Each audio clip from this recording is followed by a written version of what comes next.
Nikki, you can start, inshallah. Alhamdulillahi Rabbil Alameen. Wassalatu wassalam ala Rasulih al-Kareem. Wa sahbihi wa ba'al-hamad al-din al-qawim. Subhanaka la ilma lana illa ma 'allamtana innaka antal alimul hakim. Allahumma ja'alna du'atan ilayk wa ila rasulik. Allahumma salli ala sayyidina wa shafi'ina wa habibina wa maulana Muhammad wa barik wa sallam. Inna alhamdulillahi ta'ala. All praise and all glory is due to Allah subhanahu wa ta'ala. Indeed, it's through the mercy of Allah subhanahu wa ta'ala that we are privileged to be here this evening. You know, it's very, very, very, very important to understand how privileged we are to get this opportunity to be in an environment like this, right? You might say to yourself, well, why do we want to discuss khutbah and the importance of khutbah in a situation and scenario like this? Well, it is absolutely important if we ask ourselves, you know, what is the relevance of having the khutbah? And we would know of understanding where it comes from in our relationship, in our khutbahs, is that Allah subhanahu wa ta'ala, through His infinite mercy, has blessed us with this ni'mat and this bounty of having the gift of being on the Jummuah khutbah on a Friday at the masjid and enjoying the benefits of it, of our rewards being one of the best days. It's like an Eid for us, one of the Eid for us, and utilizing that opportunity of gaining that maximum reward. So Allah subhanahu wa ta'ala is in infinite mercy has blessed us with Jummuah as a gift and an opportunity for us to fulfill the rights of Jummuah. But it's an obligation as well, and that obligation is that Allah subhanahu wa ta'ala has made it incumbent upon us, and the ayah that is shown there in the very first slide is telling us in Surah Al-Jumu'ah that fas'aw ila dhikrillah, you know, hasten to the remembrance of Allah subhanahu wa ta'ala, and that is better for you if you only knew the importance of Jumu'ah and the prayer. And we know of a person, we always hear this particular conversation, that if a person misses the Jumu'ah khutbah on a Friday, in a sequence of 3 Fridays, how much it is considered a person becoming in the state of nifaq or hypocrisy, or being a person falling out of the deen. So serious. A lot of people mention all of these different things, you know, concerning Jumu'ah prayer. Now, a person knowing this, you know, find themselves thinking to themselves, oh, you know, what is my situation? What is my consideration? What should I consider, knowing that I cannot come to the masjid and I cannot get my khutbah? Would I be considered to be a Muslim or not? And, you know, you see how dangerous and how much thoughts people put into their ibadat and their worship, and how much worry and concern they would have when it comes to their ibadat and worship. And many of us who are fortunate enough to be on a roster or have an environment within their communities where they can actually get an opportunity to perform this Jumu'ah prayer based on the restrictions that we have, you know, and unable to attend the masjid, you would tell yourself, indeed, you're very fortunate. But we must also consider that we should work in tandem with everyone around us in our community at large to ensure that they do get the benefits of the Jumu'ah. So we have to create the environment where we can actually get our brothers, our sisters, our relatives in some way in a safe environment to get involved in listening to the khutbah. And mind you, our wives, our spouses, and our children must also benefit, even though we will know from the laws of the Sharia, as we look at it here, and it tells us clearly, you know, who are the ones who will benefit. And I hope you all are seeing from the side that it is there presented. I don't know if you are able to see it. You can enlarge it if you want, probably on the screen. But we are not in normal circumstances. So under normal circumstances, the Friday prayer should be organized by the masjid authority. And we know that is a straightforward case. People would come into the masjid at whichever particular time, and they will join into the masjid, and the masjid authority will put whatever time they want for khutbah. And everyone is fully aware of what that time is. So they join the masjid, inshallah, and they come in for Jumu'ah prayer. That is also known to the people who work around the community under normal circumstances. So they join on a Friday, they know what time to reach to the masjid, they know what time to attend the prayer, they know what time is khutbah, when they would leave after the khutbah. Some people get upset, you know, sometimes people leave before, as the further down the way to run out the masjid. All the fun things you hear outside there when it comes to Jumu'ah prayer on a Friday.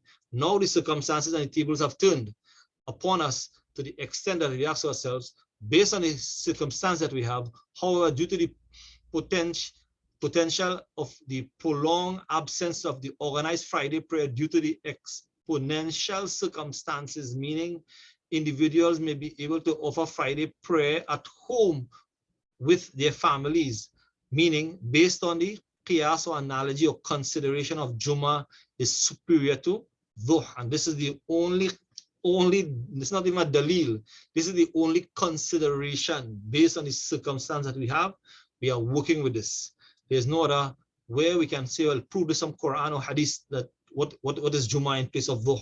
But based on the circumstance, this is what the scholars have come up with. And I think many of us do appreciate the fact that how much concern and studies was put into this particular aspect of getting it done within our homes or our communities at large. So the Friday Jummuah, for its validity, and this is what the Hanafi viewpoint is, and along with other various schools of law, have considered and looked at, and many people have made qiyas and analogy and consideration on this point from the Hanafi view fiqh, and accepted this and is now following upon this particular practice as well. That the Friday Jummuah, for its validity, you need to have 4 adult males, and that is including the imam, for you to actually have the khutbah being valid. So we need, first point of view, to must bear in mind that we need how many people? 4. And in these 4, we must have, inclusive of these 4, the imam. And since it is difficult to discourage or unsafe for crowds to gather at the moment, worshippers may choose to follow the ruling of the Hanafic jurisprudence, which sets the minimum participation as 4 adults, including the imam. On a very minor note as well, we should bear in mind that we are given the opportunity to give out, out of what we have available to us, that, we are allowed 5 in our masajids. So alhamdulillah, but it is done on a particular law as well. And that law is that it is done with only a recording that is used for a message to the community. And therefore we take advantage of that. It's a blessing for us. Alhamdulillah, we are still privileged to do that.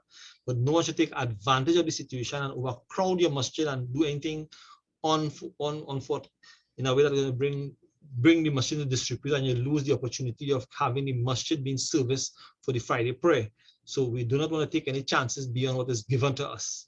All right, so I advise as well that you should utilize that particular forum for what it is designed for, to give a message to the community. However, within your family circles, it will be advisable that you can make proper precautions. If you fit the validity of having 4 in the males for this, then it can be fulfilled. Why 4 males? Because, and why not any female involved? Because it is the requirement and specifies males, because the Friday prayer is obligatory upon men and optional for women. So women, that's the reason why they are not in this particular grouping for the Friday prayer. It is obligatory upon males and females to perform our 5-time daily prayer, but the obligation for the Jumu'ah prayer is on males, and therefore the requirement for the prayer to be valid is also for males. And that's why we must fulfill that requirement, because we have been asked the question, women and children, why they cannot be considered as this particular thing. But this is the reason why. The reason why, because it is incumbent upon a man, a male, to attend Jumu'ah prayer. If he doesn't, he's accountable, as opposed to a female and a minor, a child. So women and children may join the prayer behind the men, and that's okay. That's why one of the reasons why we are saying, and the ulama are mentioning, that we should do the prayer and also involve our women and our children in our family tight-knit circle that we are restricted with, and following the guidelines to protect our families from what we are facing presently. So if the minimum requirements are not met, then members of the household should offer 4 rakat unit prayer of Dhuhr Salah, or prayer, in congregation or individually, as they would on any other day, without any khutbah. That's the normal thing if you cannot fulfill the requirement. So for the Friday prayer, the Imam, and this is what basically just put in an instruction here what should be done in a short way. On the Friday prayer, the Imam sit in front of the group, facing them. The adhan should be given. Then the Imam should then stand and deliver the khutbah. After the first khutbah, the Imam should sit briefly for about 15 seconds and then rise to deliver the second khutbah. Both khutbah could be either entirely in Arabic or could be a combination of Arabic and another language. Most views of the ulama mention, however, that it should be in Arabic, and this is the asaf view, even though myself and many others would probably do a translation or a commentary on the member itself of what the khutbah is about from the Arabic. The most proper view is based on this principle, and I have left a note on the slides to tell you why, and various views of other prominent scholars why they think that only Arabic should be given. Both khutbahs should be in Arabic, and that's the most prominent view. The iqamah should be given, and the Imam should lead 2 rakah unit of prayer, that's the 2 rakahs of Jummuah prayer, with the recitation of Surah Al-Fatiha and another surah in both rakah, done out aloud, recited aloud. Now, that concludes the Friday prayer, and that's the basic information that you need. But that's not what we are going to do here this evening. That's just the information that is required in black and white. In other words, if you fulfill these basic things, your Jummuah is complete. Basically, you have that khutbah, first and second, done. And after that is done, you perform the 2 rakat salah and khutbah is finished. We need to understand now how it is delivered. And that is the important part. How do we deliver this khutbah and what we do? So we're going to look at the sequencing, and then we're going to the actual delivering of the khutbah. Step one. So we look for the first requirement was having the 4 meals. We have that 4 meals, so in most communities now we'll design and have a relationship where we already organize our different groups of families to listen to the khutbah along with their family members. So now we fulfill the requirements. Now the first step for the khatib, the person who is given the khutbah, what should be done? And this is what we are going to discuss. So we are all considered ourselves here to be the khatib. Think of yourself being that individual, giving the khutbah, and what you need to do and what is required from you. And this is important. You put yourself in this position as a leader, as the person delivering the khutbah. This is your job, and don't think of it as any other thing as more important as what it is. It is as important as being the leader for the sake of Allah subhanahu wa ta'ala, as an amir, a person who is delivering a message for the sake of Allah's deen, an advice that is so important that you are giving, that you have to fit the frame of mind, the characteristics that is required, and the level of spirituality that must be put into it. I'm not saying that we cannot make mistakes, but we try to avoid as much as we can. We should have much sincerity in our intention of performing this act and this ritual of this sermon and this khutbah. And as well, we should also consider as to what amount of time is being spent by us in the actual deliverance of this khutbah, if we are delivering a khutbah. And at this particular time, based on the situation that we have, we should utilize that time to give our advice. If we are giving the advice, whether it is that we choose one of the options available to us, if it is that we want to do the Arabic alone in our khutbahs, then we should note that we should do a little bayan or a little explanation before we go on the minbar, or before we go and sit on this particular chair that we are going to start our khutbah in. So we could probably stand and deliver a message to our family or the community brothers or whoever family siblings that we have with us, and share that message that you want to share. Or if not, as I mentioned, one of the advice of Maulana Ahmad was that we should actually try and get the entire community connected to our Zoom link or whatever link that we have, platforms available, and let the Imam give that first message to everyone. And then after each cluster or each group present their own Arabic khutbah just to fulfill the requirements. So our first step is understanding which of the approach we are using. But however, in this particular instant, what I'm saying is that you present yourself as the Imam at this present time, and forget every other thing else. This is what you must do. First step, you go up to the pulpit and greet the congregation. Now, we don't have a pulpit at home. We may not have a pulpit where we are going. We may have a chair in place of that. If we don't have a chair, we can probably sit on the ground, or the case would be wherever it may be. But whichever of the circumstances, we put a chair, we sit there, we greet, we sit on the chair. Now we prepare ourselves. You're expected to use full Islamic greetings. Assalamu alaikum wa rahmatullahi wa barakatuh. Yes, it might be your family members, and sometimes you stand up and you want to laugh because you feel like how I'm gonna do this like an official thing, and then people will look at me and they want to smile too.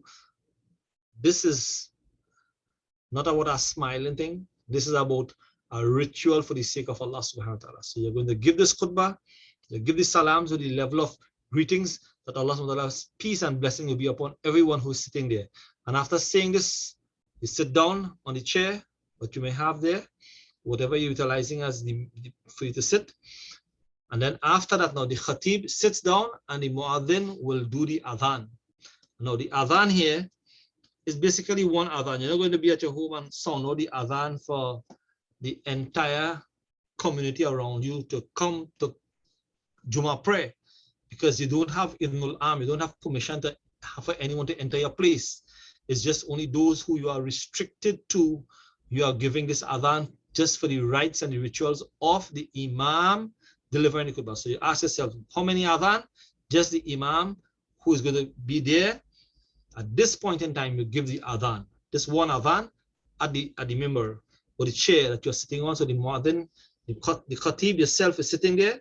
So this one adhan is given there. You don't have to go outside the house and call one adhan and then come back inside the house where you are, the backyard where you are, and stand in front of the Imam and give this next adhan. There's only one adhan. So amongst the 4 brothers who are gathered, we should consider at least one out of them the muadhin at this particular time to fulfill the rites for the khutbah. So he gives that adhan and continues forward. Okay. We understand that point, right? Everybody okay with that? So we understand the chair, the Imam, and the muadhin. That's based in the first thing to take away from this first point. Give salams. We sit on the chair. Muadhin gives the adhan. Step 2. Stand up and recite the khutbah. So the Prophet ﷺ used to praise by doing hamd and thana. This is one of the first part of your khutbah.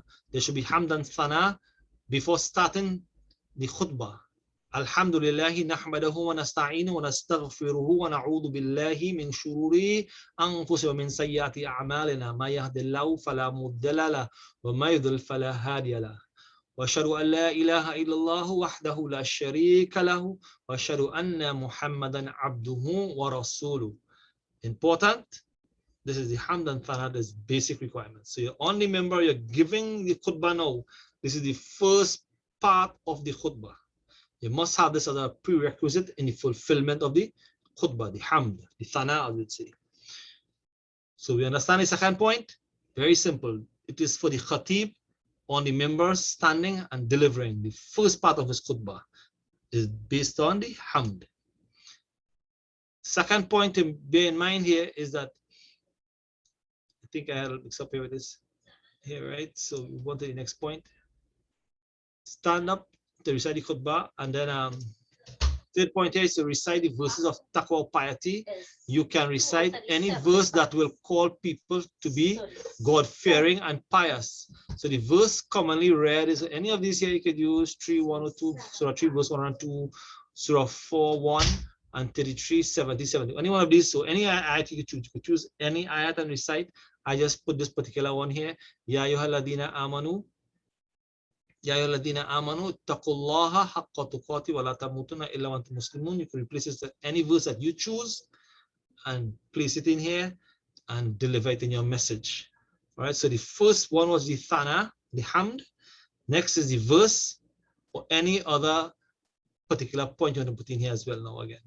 And the fourth is recite another dua while there are many supplications you can recite.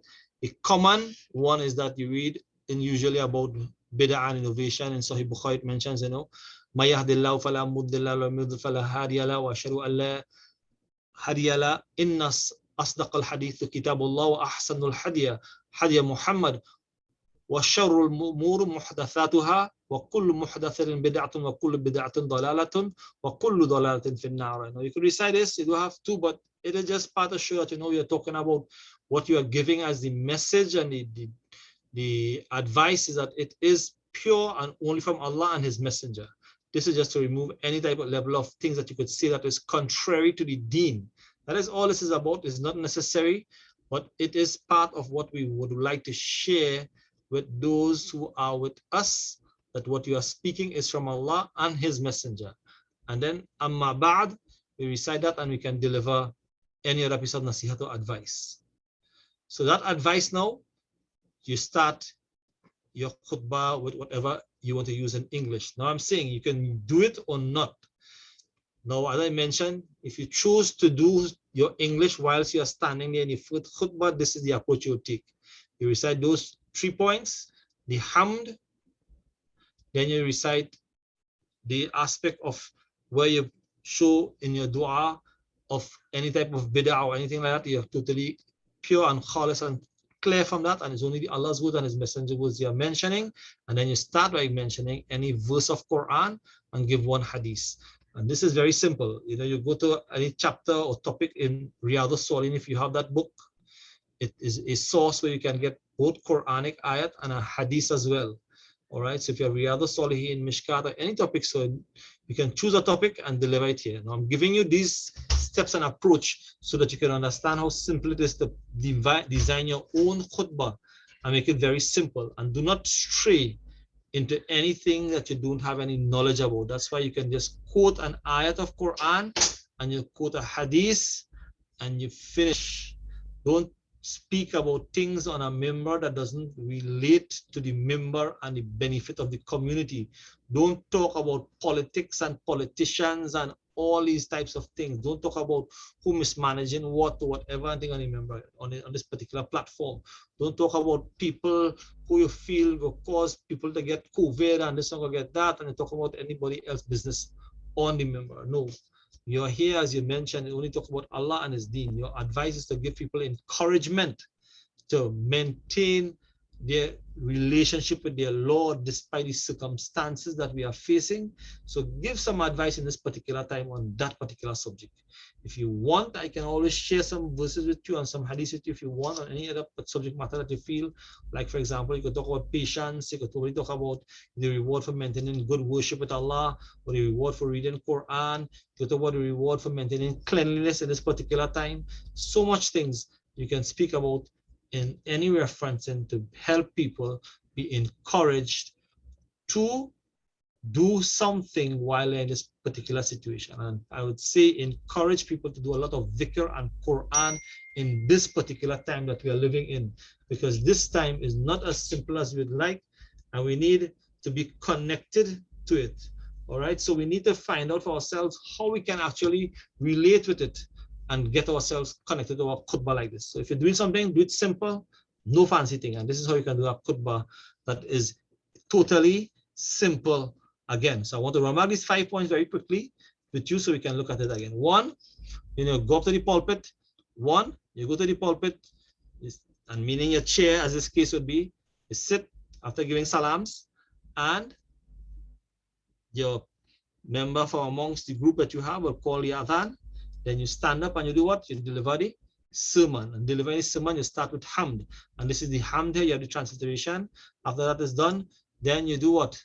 Quote an ayat of Quran that tells you about taqwa and piety and so on. And that's an ayat you can use. And then you use the hadith, the dua of saying, you ask Allah subhanahu wa ta'ala that whatever you're saying, may yahdillahu fahuwal, may yuhdillahu fala hadiya lahu. Whoever Allah guides, who Allah misguides, none can lead them except only Allah alone. And in asdaqal hadith, you quote this particular saying so that you actually tell yourself that when you're telling your congregation that whatever you are saying is only from Allah and His Messenger. And then after that, you do your base of the khutbah and state on it whatever you want from Quran and Hadith, as we mentioned. After you are finished with that Quranic ayat and that Hadith, the next step, once you finish the first part of the sermon, I mean, let's say you give this is your first khutbah, then you recite, Aqulu qawli hadha wa astaghfirullah wa lakum, and that's sufficient. and you finish the khutbah right there, and that's the first khutbah completed. Once that is done, then we go on to the point of recognizing now khutbah. So the second khutbah, first khutbah, if you want to do a pure Arabic khutbah, I have it here. It's very small in this slide. You can barely see it. All right. So I know you may want to enlarge it to see a little better. And that kind of. This is a very simple khutbah in Arabic that we have here that you can utilize. All right, for your benefit. If you print, you can get the print. Probably Nikki will tell us how to get it done and print it out for us to read. So it's the first and second khutbah here. This is very simple. You're about to give any nasihat. If your imam is doing the main bayan for the entire community, everyone taking that bayan, and after that, you in your cluster, in your community with your family members, you just recite this Arabic first khutbah and the Arabic second khutbah. You can print it out and recite it, and you're good to go. It's in transliteration and translation. Okay, and then the next one is here now, telling us about what one of the shuyukh had mentioned, Sheikh Mumtazul Haq, and his preference for pure Arabic on a member. I'm not going to read through this entire part of it. It is just to inform you as to what is required for the Jummuah khutbah and recited in pure Arabic. And I would advise, maybe for myself personally, that we take this aspect, because his dalil is mentioning as well that, you know, the Jummuah khutbah should be in Arabic, because it says, just like this, you know, if it is that we consider the salah that people don't understand, you know, they don't understand the Arabic, and we are giving an advice to people by the sermon, what about the salah for the Jummuah prayer? People don't understand what they're saying in salah, then we should do that in English too. So he's mentioning here that the dalil qiyas that we are making sometimes for one particular thing may not suit right, because of the fact that even before the Sahabas knew many different languages beside Arabic language, and they traveled different parts of the world. But despite that, they actually delivered the khutbah or the sermon in Arabic in these communities that they would have went into, in the different places they would have gone, but they delivered in Arabic. They still get nasihat and advice out of the khutbah. So it is not within the khutbah itself. That's just bearing in mind.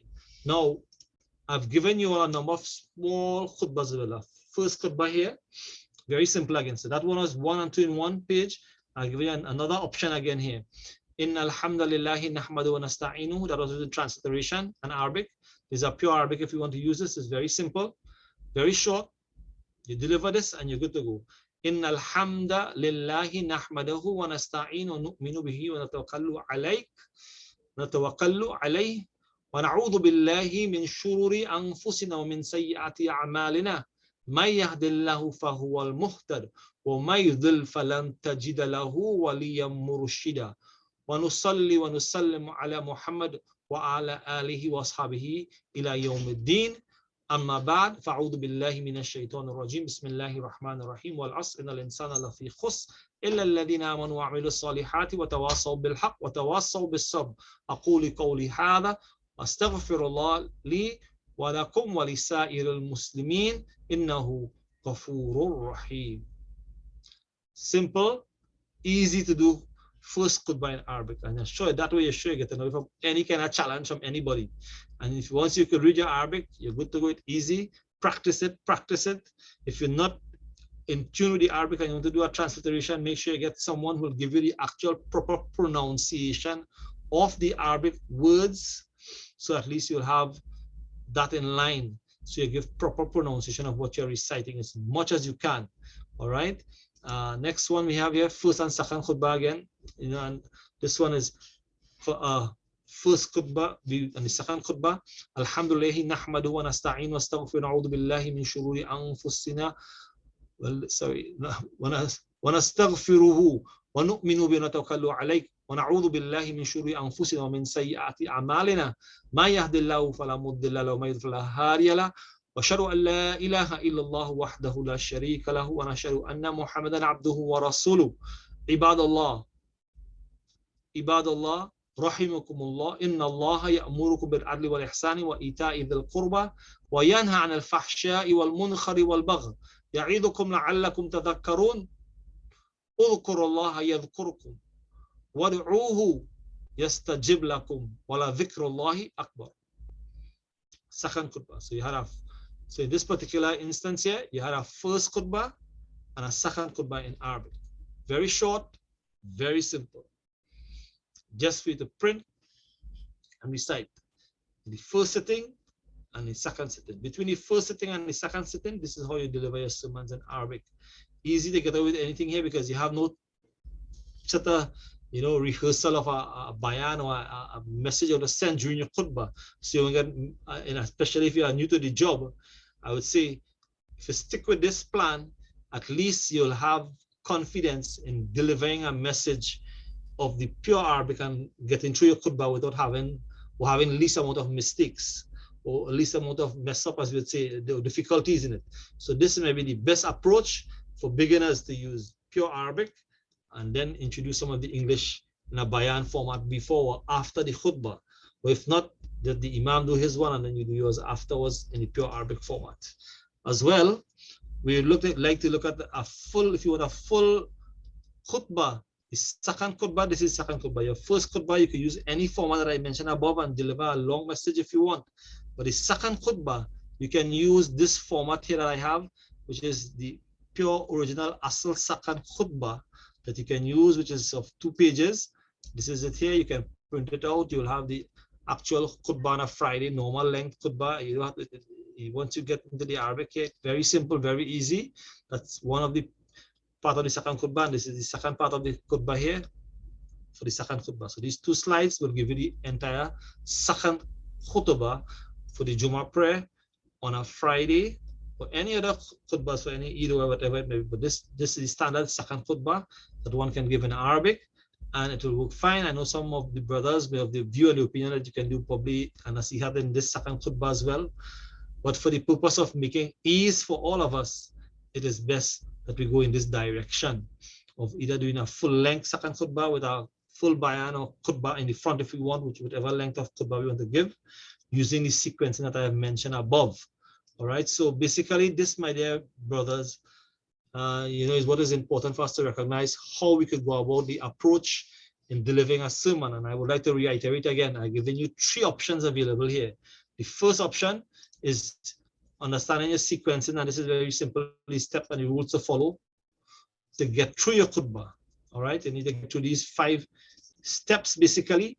Once you get through that, you're good to go. This is a khutbah. I'll give you 1 option with transliteration for both first and second khutbah. If you have difficulty with learning or reading the Arabic, you can print this at a large size and get your Arabic transliteration to go with it for first and second khutbah. And here is just a nasihat and advice concerning khutbah and why it should be done in Arabic. And here we have a small Arabic first khutbah and a shortened second khutbah. Here you have a lengthened, full length in Arabic khutbah again. That's the second khutbah. You can put anything as the first khutbah using the sequence that I've given above here. Following this, you can add and make and create your own khutbah using Quran and Hadith. As I say, stay away from anything that is going to cause difficulties upon yourself when it comes to delivering the message. So do not use anything that is going to cause difficulty for you. So I'll just run through this with you all here this evening. So to utilize this method of delivering khutbah where you are within your communities. And I just wanted to mention this here. Now we can go to a discussion, but we'll stop the recording at this point in time because the message is for us to just basically carry this across as the recording. So I would ask Nikki to cut the recording.